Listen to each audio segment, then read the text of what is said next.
Yan mga idol, magluluto tayo ngayon dito ng pata.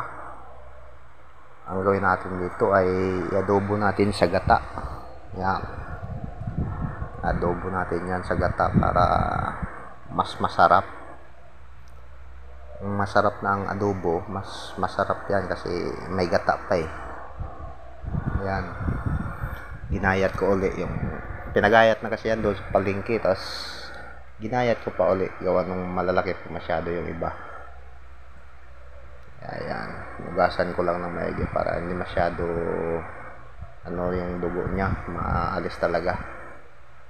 Ayan, tapos ng hugas, ito isasalang natin to ngayon. Umpisahan natin mga idol yung pagpalambot nito. Yung matagal-tagal to, hindi ito bababa sa 1 oras. Ayan, ganyan lang apoy natin, malakas na yan. Walang sabaw yan mga idol, hindi ko sinabawan. Yung kanyang katas na ang magpapalambot sa kanya dyan.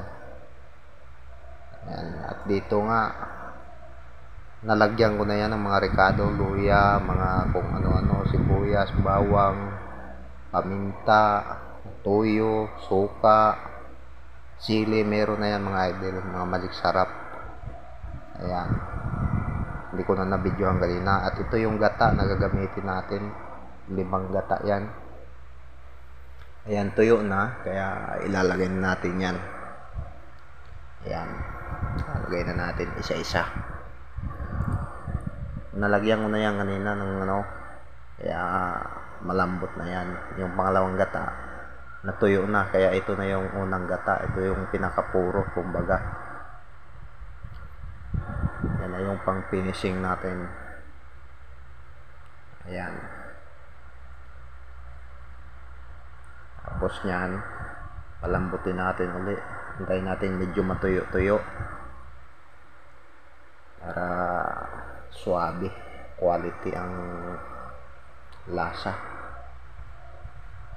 Napakasarap yan mga idol, i-try nyo. Ayan, takpan natin, palambutin natin ulit. Ito na, kumulo na siya, medyo matagal na rin. Nilagay na ko ng mga lara,